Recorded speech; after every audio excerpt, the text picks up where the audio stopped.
Au nom du Père et du Fils et du Saint-Esprit, ainsi soit-il. Mes bien chers frères, l'évangile de ce jour nous propose ce miracle de notre Seigneur, qui est un miracle de résurrection de la fille du chef de la synagogue, qui correspond, vous l'aurez remarqué, à la résurrection de la fille du centurion.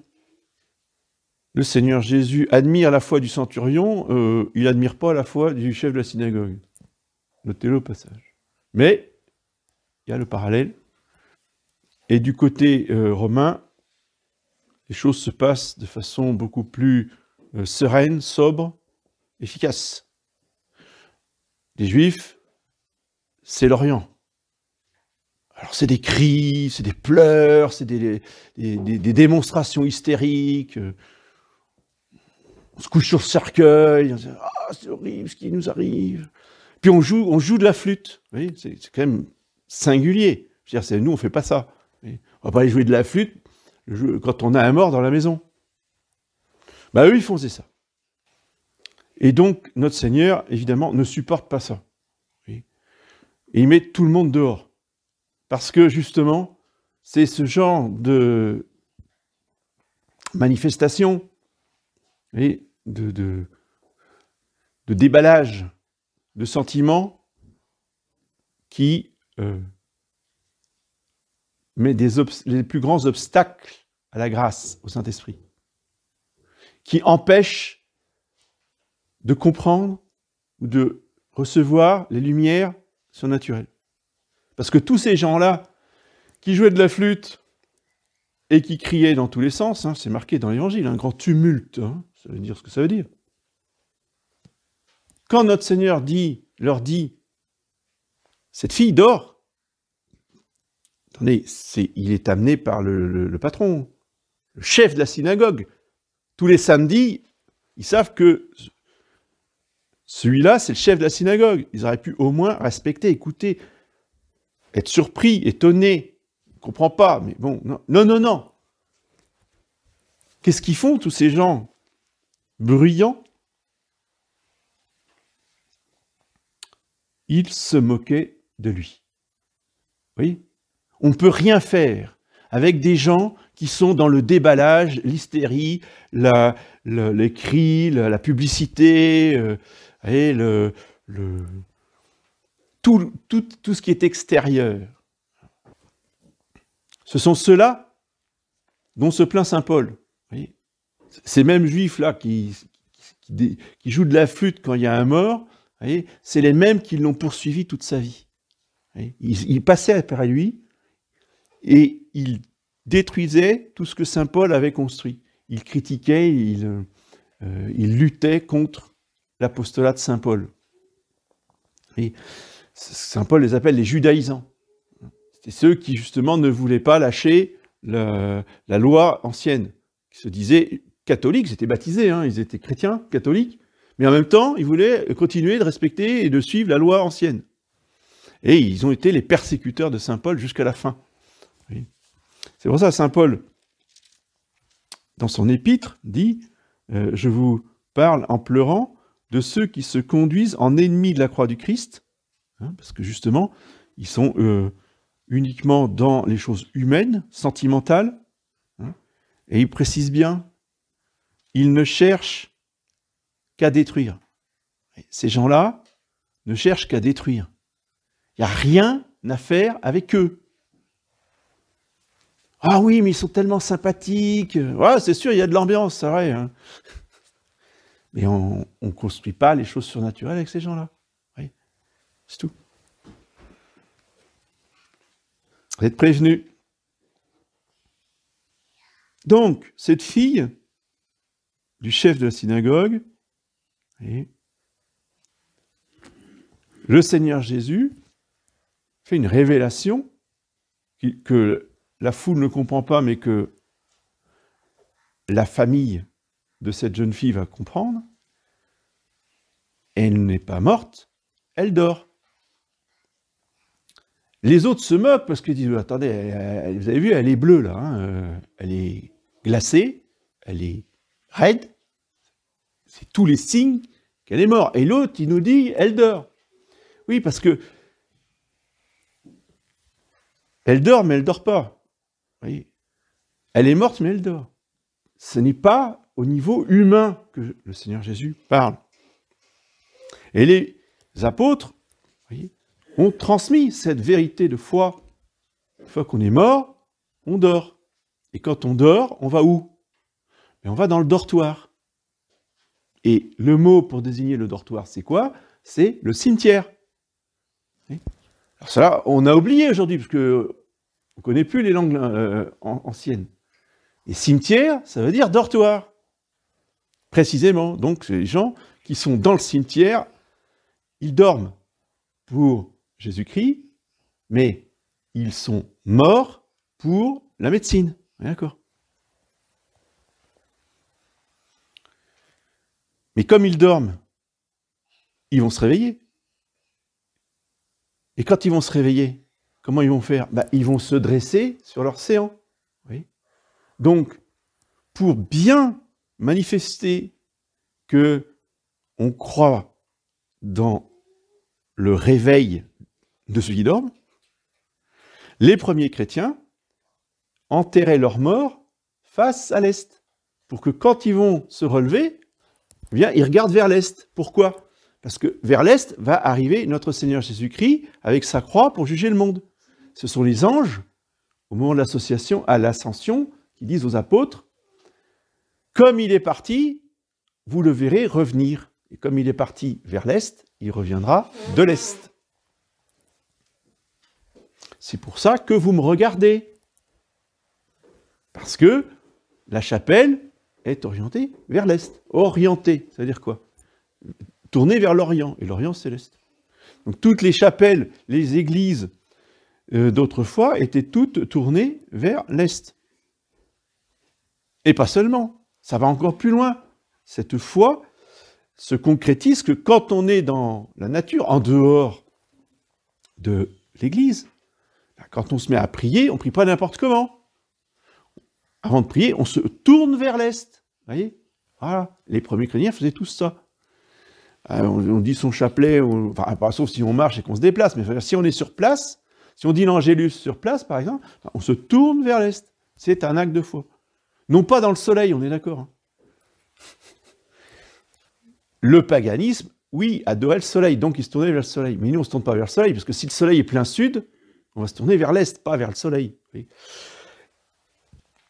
Donc, toutes ces coutumes catholiques, si vous voulez, ont leur importance, sont vraiment des choses qui doivent concrétiser notre foi dans les paroles de notre Seigneur, vous voyez, qui nous sont rapportées dans l'Évangile. Cette fille dort. Un mort dort. Cet évangile nous met aussi face à nos fins dernières, à nous. Oui. Le mois de novembre est le mois consacré aux âmes du purgatoire, aux fins dernières. C'est le moment de l'année où il faut justement méditer le Dies Irae, hein, cette séquence de la messe de Requiem. Il y a le jugement général, ça on en parlera dimanche prochain, et le premier de l'Avent. Et avant le jugement général et la résurrection, on a la période du purgatoire et du ciel. La personne, la sainte, qui a le mieux parlé du purgatoire, c'est pas la seule, hein, mais enfin je veux dire, celle qui a vraiment fait un traité absolument magnifique et reconnu par l'Église, évidemment, puisqu'elle a été canonisée par l'Église, et que son ouvrage est un ouvrage de référence, c'est Sainte Catherine de Gênes, qui a écrit un traité du purgatoire. Vous avez Sainte Françoise Romaine, qui a écrit un traité sur l'enfer, et Sainte Catherine de Gênes, qui n'est pas Sainte Catherine de Sienne, attention, c'est pas pareil, c'est pas la même sainte, qui a écrit son traité magnifique sur le purgatoire. Et elle nous décrit ce purgatoire, vous voyez, de façon très précise, très théologale, vous voyez, de manière sobre. Ça, c'est la marque des vraies révélations privées, parce que ce purgatoire, elle en a eu une révélation de notre Seigneur, évidemment. Elle a eu des lumières particulières pour décrire le purgatoire. Donc de manière surnaturelle par rapport à la sanctification des âmes qui montent vers le ciel. Mais les choses humaines, les hommes, eux, vous voyez, ceux qui vont faire la publicité, qui jouent de la flûte quand il y a un mort dans leur maison, qu'est-ce qu'ils veulent, eux? Qu'est-ce qu'ils recherchent, eux? Est-ce que tante Gertrude, elle est au purgatoire, elle est encore purgatoire? Ou pas? Combien de temps de purgatoire il lui reste? C'est ça qui les intéresse. Vous voyez? Et Monseigneur machin, et l'abbé untel, est-ce qu'il est au purgatoire? Ça, c'est intéressant. Ça, c'est passionnant de savoir qui est au purgatoire et combien de temps il a pour le purgatoire. Alors, vous avez un numéro de téléphone, hein, vous pouvez... enfin, je ne sais pas si elle est encore vivante, mais enfin, si elle est décédée, c'est il n'y a pas longtemps. Donc, vous pouvez appeler une voyante qui a un succès fou dans toutes nos chapelles. Hein. Souriez pas trop. Hein. Je suis en train de dénoncer les catholiques des chapelles Nanunakum. Hein. Et pas que, il y a aussi tous les chapelles tradies, toute obédience, parce qu'elle a un succès fou, cette femme-là. Puis elle a écrit des livres extraordinaires sur les âmes du purgatoire. Ben oui, il y a l'autre qui dit l'évangile qui m'a été révélé. Ça, c'est Valtorta. Alors, elle, c'est les âmes du purgatoire m'ont dit. Ah oui, parce qu'elle interroge, et puis les âmes du purgatoire viennent lui raconter tout. C'est génial. Et donc, elle sait qui est pas, combien de temps. Là. Alors, à Ecône, il y a des fidèles qui avaient téléphoné pour savoir, à Monseigneur Lefebvre, s'il y en a un qui était intéressant, c'est celui-là. Hein. 3 jours.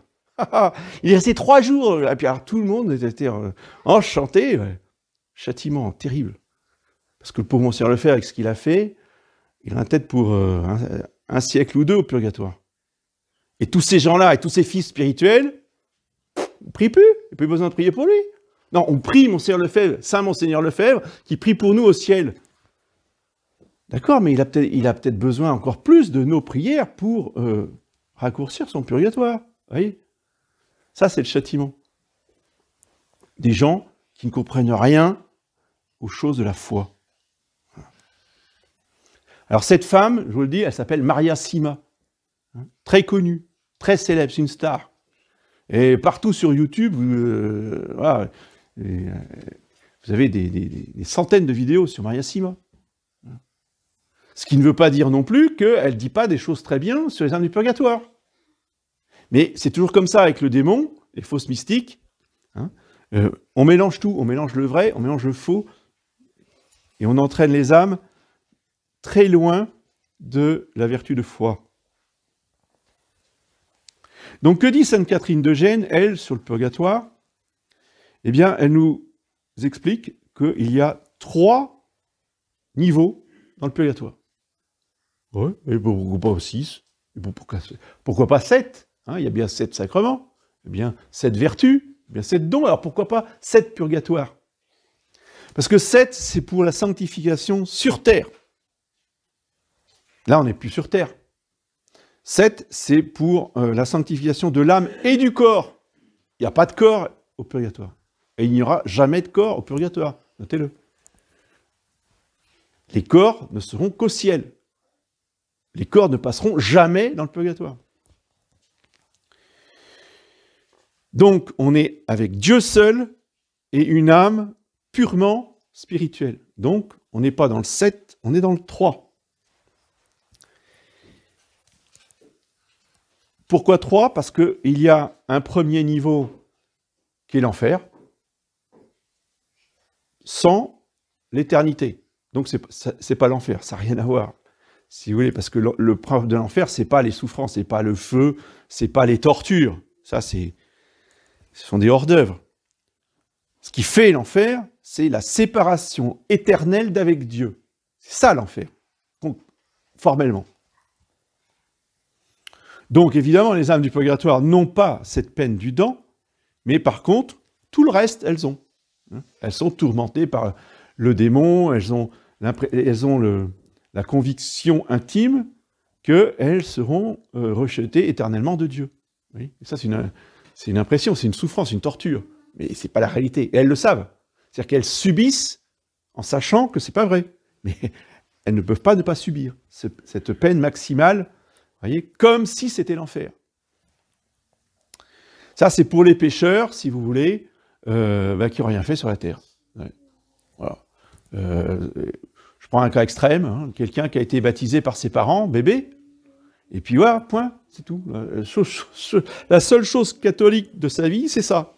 Tout le reste, c'est du péché, c'est une vie complètement corrompue du monde actuel, voyez, où aucun sacrement, aucune pratique, etc. Puis arrivé à un certain âge, cet homme-là se convertit.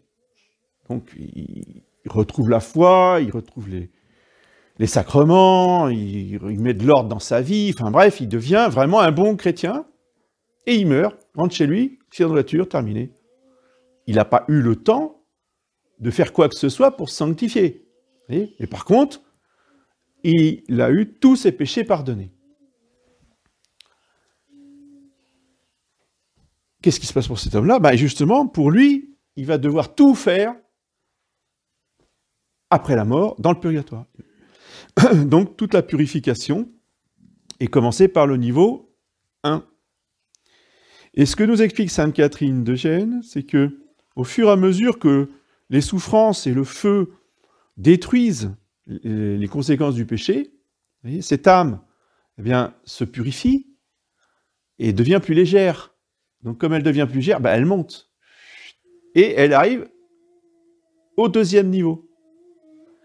Où là, si vous voulez, les souffrances sont moins intenses, évidemment. Elles sont plus sensibles que spirituelles. Donc, elles ressentent moins fort la séparation avec Dieu. Disons qu'elles savent qu'elles sont séparées, mais elles ne se sentent pas rejetées par Dieu, ce qui était le cas tout en bas, tout au fond. Et elles continuent, vous voyez, à se purifier de manière plus douce, mais non moins terrible. Et au bout d'un certain temps, ben, elles continuent de monter, plus elles sont purifiées, plus elles montent. Elles arrivent dans le troisième niveau, vous voyez, qui est le purgatoire, où il n'y a plus de souffrance physique. Mais il y a toujours cette séparation avec Dieu, avec le ciel, on ne voit pas Dieu, on n'est pas dans le paradis, on est éloigné du ciel, et donc c'est quand même des souffrances très importantes, mais purement morales. Ça, c'est le purgatoire des saints. Tous les saints font du purgatoire, voyez, parce que la perfection, en dehors de l'Immaculée Conception, vous voyez, ça n'existe pas sur Terre. Donc même les saints font du purgatoire, mais ils font ce purgatoire-là. C'est-à-dire que Dieu retarde leur entrée dans le paradis, mais ils ne souffrent pas de manière terrible, comme peuvent souffrir les grands pécheurs. Voyez. Donc ça, c'est la dernière étape, et puis une fois qu'ils ont fini d'expier tous les péchés qu'ils ont commis sur terre, eh bien, de même, comme un ballon de baudruche gonflé à l'hélium, si vous voulez, eh ben, ils montent directement au ciel. Voilà. Ils sont accueillis dans le paradis. C'est une très belle description du purgatoire par Sainte Catherine de Gênes, et j'avoue que je l'ai lu que sous sa plume. Après, peut-être que d'autres ont dit la même chose, mais c'est la seule qui m'ait vraiment montré le purgatoire dans toute sa complexité et sa beauté. En plus, si vous voulez, cela correspond exactement à notre purgatoire qu'on doit faire sur la terre, en 3 étapes. Voyez, et là aussi, malheureusement, les prêtres ne le prêchent pas assez, parce qu'on croit que pour devenir catholique, faut se convertir. C'est vrai, à un moment donné, on était païen, on va devenir catholique, et puis c'est bon. Puis après, on attend que ça se passe. Enfin, on attend que ça se passe. On fait les choses, quoi. Puis voilà, puis c'est bon. Eh ben non, c'est pas comme ça. C'est qu'il y a une première conversion, certes, où on va quitter le péché, soit on va quitter sa concubine, soit on va se marier avec elle, on va baptiser les enfants, on va faire tout ce qu'il faut, on va se confesser, on va communier, on va se faire confirmer, bref. Regardez sur la feuille, c'est fait pour ça. Première conversion. Mais ensuite, il y en a deux autres. Ah bon, c'est pas fini. Ben non, c'est pas fini. Vous voyez, c'est que la première conversion, en général, le bon Dieu donne beaucoup de consolation. Il donne énormément. C'est pour ça qu'ils sont tout feu, tout flamme.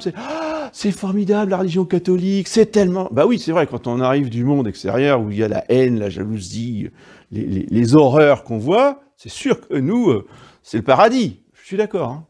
Sauf qu'au bout d'un certain temps, on se rend compte qu'on n'est pas encore au paradis. Il y a la déception. Mais au début, c'est extraordinaire. Puis alors, c'est tellement extraordinaire, il faut que tout le monde sache, puis il faut que tout le monde se convertisse. Vous voyez, alors, j'écris un livre. Je fais des conférences. Bah oui, voyons. Et puis je suis sur YouTube, partout, faut qu'on m'entende. Faut que je parle, faut que je prêche, parce que je suis un apôtre de Jésus. Ouais, d'accord. Alors. Et t'es marié? Ah bah non, je vis en concubinage. Attends, ça fait 2 ans que tu nous bassines là sur YouTube, et attends, t'es en concubinage, c'est quoi cette affaire? Ah bah oui, vous comprenez, ma femme, elle est musulmane. C'est quoi cette affaire? Alors j'ai osé lui dire, parce que moi j'ai pas ma langue dans ma poche, vous me connaissez, donc je lui ai écrit. Ah, il était furieux le garçon. Parce que vous comprenez, les éditions Saint-Rémy me font de la publicité, il faut que je suis quelqu'un de bien quand même, j'ai des choses à dire. Ouais, non, je dis, commence par fermer ta bouche et commence par te marier avec une femme catholique. Déjà, ta musulmane, déjà, tu l'as fait baptiser, après on discutera, mais puis voilà, mais nous faire la morale pendant des heures de conférence, ça suffit, quoi. Vous savez comment il m'a répondu? Il m'a dit, je vais venir à Brobriac, je vais venir vous casser la figure. Bon, il n'est jamais venu. Hein. Il n'y a pas de problème, tu viens, on verra. Ne me fais pas peur. Mais non, il n'est jamais venu. Mais bon, vous voyez la réponse? C'est des conversions, ça. Alors, il y en a un autre, en 2e année de fac. Bon, très bien, rien contre. Ah, il se convertit, mais attendez, 6 mois après, il crée un livre. Pour nous expliquer les choses. Non, mais attendez. Comme si on l'avait attendu. Il nous apprend rien, mais il nous explique, Vatican II, c'est très mal, etc. Bon, d'accord. Mais il n'était même pas fichu d'écrire un livre en français. Donc en fait, il a demandé à quelqu'un qui savait écrire, de lui réécrire son livre. Je ne dis pas de corriger les fautes d'orthographe. Hein. Je dis de réécrire le livre. Et il a vendu le livre sous son propre nom. Oui. Je dis, mais c'est quoi ce délire? Alors c'est pareil, lui, je lui ai dit ça en face, parce qu'il est venu me voir, j'ai plus jamais revu. Oui. Non mais il faut arrêter de se moquer de nous. Alors les convertis, c'est très bien, ils ferment leur bouche, et ils arrêtent de nous écrire des livres et nous faire des conférences. Merci. Ça c'est pour ceux qui s'écouteront, c'est pas pour vous. Ne vous sentez pas concernés, mais c'est pour ceux qui vont écouter sur YouTube. Vous voyez, je leur fais passer le message. Parce que bon, ça suffit quoi. Alors, il ne s'agit pas de... On les aime bien, les convertis, on les respecte, on les accueille, mais qui restent à leur place. Parce que le problème de tous ces gens qui louvrent tout le temps, qui nous font des conférences et des émissions de radio à longueur de temps, si vous voulez, c'est qu'ils n'ont pas de discernement. C'est normal, ils débutent. On ne peut pas leur reprocher, mais qu'ils n'entraînent pas tout le monde dans leurs histoires. Parce que là, on va arriver à des délires, je ne vous explique pas. Je ne vais pas spolier la suite. Mais je vous assure que ça va être génial. Vous n'avez encore rien entendu de l'abbé Grossin, parce que quand ça va sortir, je ne vous dis pas les sermons que je vais faire. Parce que au lieu de rester dans le silence, vous voyez, dans la solitude, dans la méditation, et d'attendre des années pour avoir vraiment... faire le tour des problèmes et d'avoir progressé, eh bien, on veut changer le monde tout de suite. Moi, je vous dis, franchement, hein, autrefois, on avait le droit de s'exprimer en public, par écrit ou par oral, qu'après 50 ans. C'était pas pour rien. C'est qu'avant, on se forme. Et mon avis, c'est que normalement, on arrive justement autour de 50 ans, si on fait bien les choses, à avoir vécu la deuxième conversion. C'est après la deuxième conversion qu'on sait vraiment ce que c'est. Peut-être pas dans tous les détails, mais au moins, on n'est pas dans l'illusion. On ne part pas dans les délires. Tandis que ceux qui ont juste la première conversion, ils ne connaissent pas la réalité de la vie chrétienne. Parce qu'ils savent, en général, ils ne savent même pas qu'il y a une deuxième conversion derrière. Et ils viennent nous prêcher. Donc la première conversion, je vous ai dit, Dieu comble l'âme de consolation. Comme dit Dieu au prophète Isaïe, hein, je vous prendrai dans mes bras, je vous mettrai sur mes genoux, je vous serrerai sur mon cœur. Parce que Dieu a un amour plus fort que celle des mers de la terre. D'ailleurs, ce passage d'Isaïe est très beau. C'était le passage préféré de Sainte Thérèse de l'Enfant Jésus.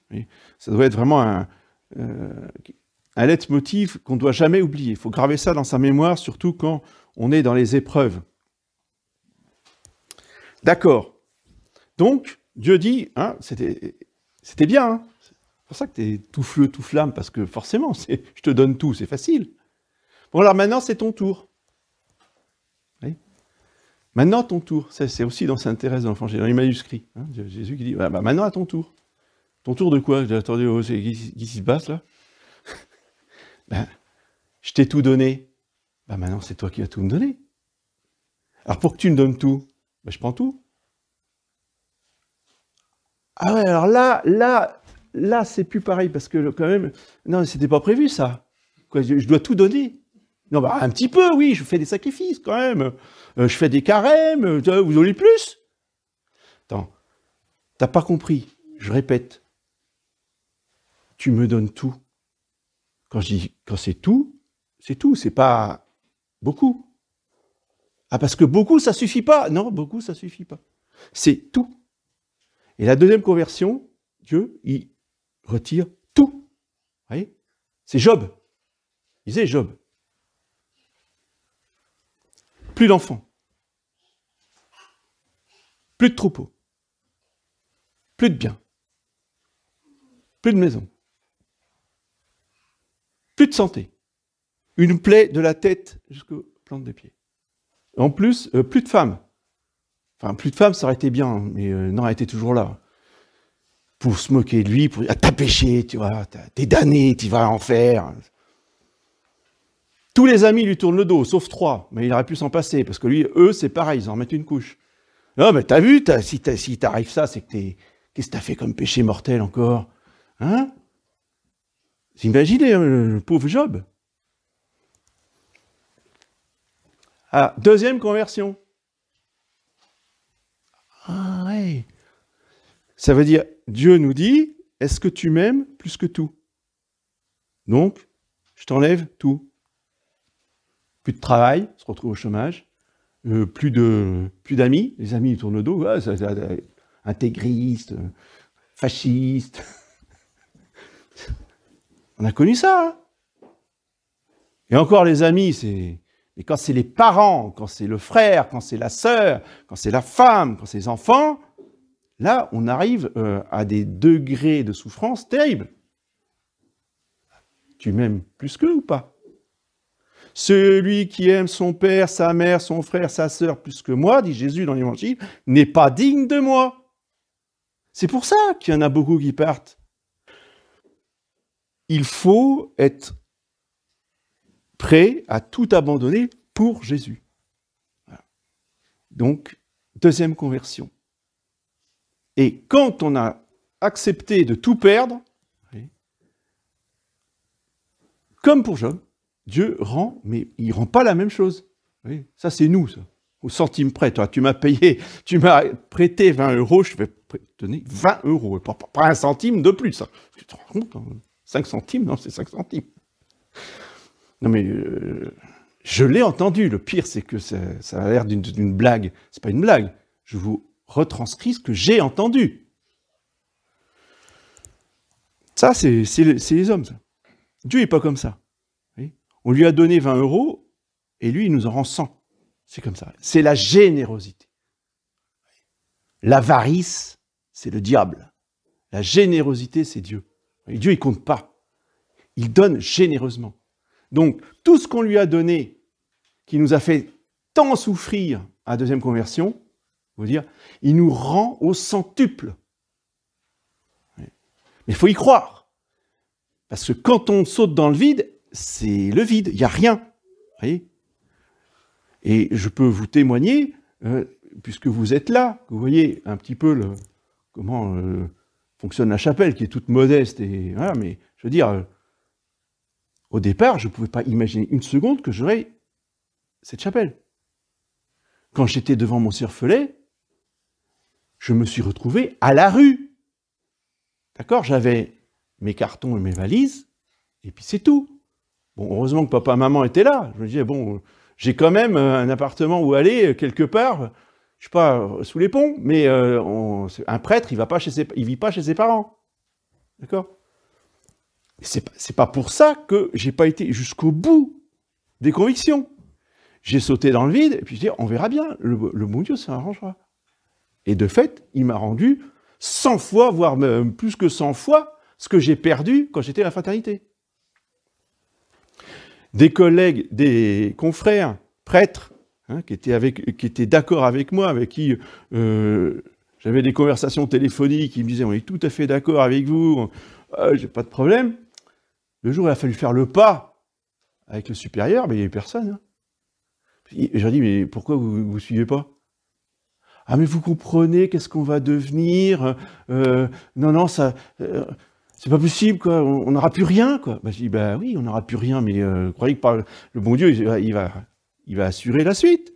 Ah non, c'est trop dangereux. Ils sont toujours en fraternité alors que je vous parle. Il y en a même un, malheureusement, justement, 20 ans après, aujourd'hui, alors qu'il a eu le courage de dire dans les yeux à son supérieur général qu'il était non Unakum, aujourd'hui, il est redevenu Unakum. Il faut attendre Bergoglio pour que ces gens-là redisent la messe Unakum. Il faut quand même le faire. Vous voyez, quand on ne répond pas à l'instant présent, après, c'est fichu. Après, on est happé par le démon et on n'a plus la force de résister. Donc, comprenez bien que quand tout va aller mal, c'est l'heure de vérité. Quand le sol va s'écrouler sous vos pieds, dites-vous, ah, l'abbé nous avait prévenu, c'est la deuxième conversion.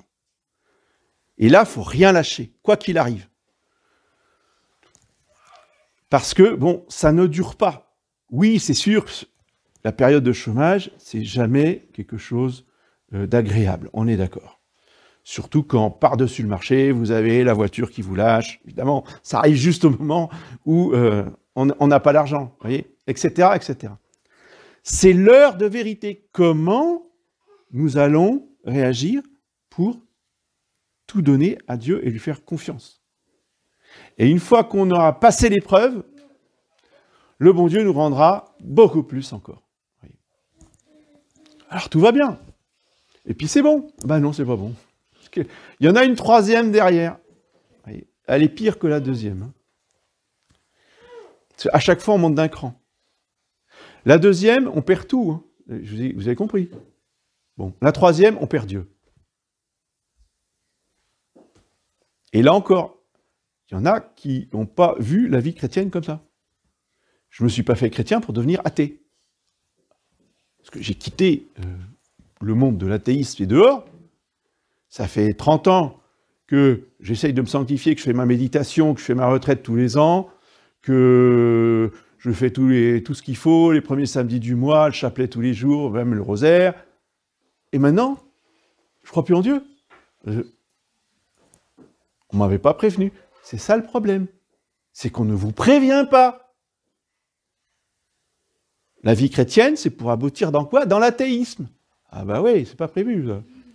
Parce que, vous voyez, on lit les choses, et puis alors on peut lire les vies de saints, hein, mais si on les vit superficiellement, bon, on passe complètement à côté. Tous les saints ont fini dans l'athéisme.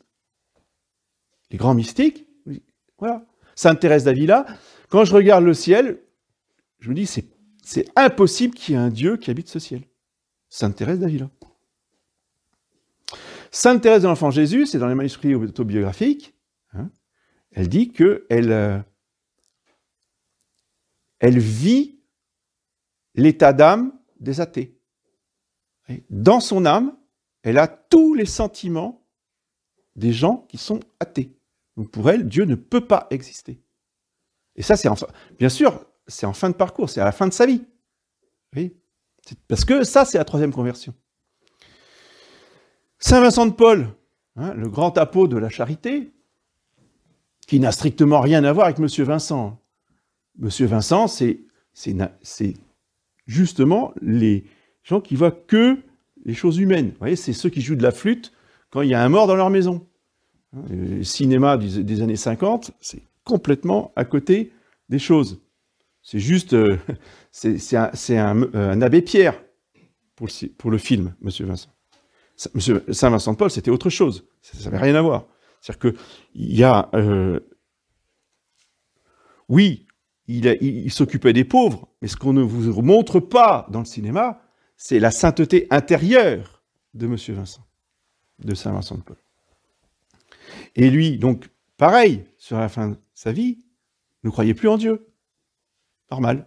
Donc, qu'est-ce qu'il a fait? Il a pris une feuille de papier, il a écrit le credo dessus, il a mis cette feuille de papier dans la poche intérieure de sa soutane, oui, afin qu'à chaque fois qu'il était submergé par les convictions athées, il appuyait sur sa feuille de papier, sur son cœur, et il disait « Mon Dieu, je crois en vous. Mon Dieu, je crois en vous. » Il disait ça toute la journée. Oui. Donc lui, dans sa sensibilité, si vous voulez, dans son imagination, il était athée, mais sa volonté croyait en Dieu. C'est ça la foi. C'est ça la foi. Vous comprenez? Et Sainte Thérèse de l'Enfant Jésus, écrit toujours dans ses manuscrits autobiographiques, vous voyez, elle disait « Je ne peux pas dire « je crois en Dieu », elle dit « je veux croire en Dieu ». Ça, c'est l'acte de foi. Peu importe ce qu'on ressent. Vous voyez, parce que la foi en Dieu, dans l'exultation, les airs de flûte, etc., ça, c'est les renouveaux charismatiques. Vous voyez, l'hystérie collective. Ça n'a rien à voir avec la foi. Les saints, les mystiques, eux, vous voyez, ils vous disent, ce n'est pas possible qu'il y ait un Dieu dans le ciel. Et quand elle dit ça, Sainte Thérèse d'Avila, elle en est au mariage mystique. Vous voyez, elle est dans l'union la plus parfaite qu'on puisse avoir avec Dieu sur terre. Vous voyez que là, toutes les illusions, les idées toutes faites sur la vie chrétienne, elles s'écroulent là en 5 minutes. Là. Et c'est parce que on ne connaît pas la vie chrétienne, qu'on se fait des illusions sur la vie chrétienne, que quand les épreuves arrivent, on se décourage, puis on dit, bon, moi je ne suis pas fait pour ça, enfin, c'est pas ma religion, quoi, je veux dire, voilà. Et il y en a beaucoup qui nous quittent à cause de ça. Parce que justement, ils ont des fausses idées sur l'union avec Dieu. Et pourtant, tout est écrit dans la vie des saints. Il suffit de lire. Donc au moins, ce matin, nous demandions à la Sainte Vierge de nous donner la grâce de bien vivre ces conversions sur terre pour ne pas avoir à faire cela au purgatoire. Parce que ceux qui n'auront pas fait les 3 conversions, qui se sont arrêtés à la première ou à la deuxième, eh bien, de toute façon, il faudra qu'ils y passent au purgatoire. Le purgatoire, c'est fait pour ça. Ne rentrent au ciel que ceux qui sont passés par les 3 étapes, sur terre ou au purgatoire. Au nom du Père et du Fils et du Saint-Esprit.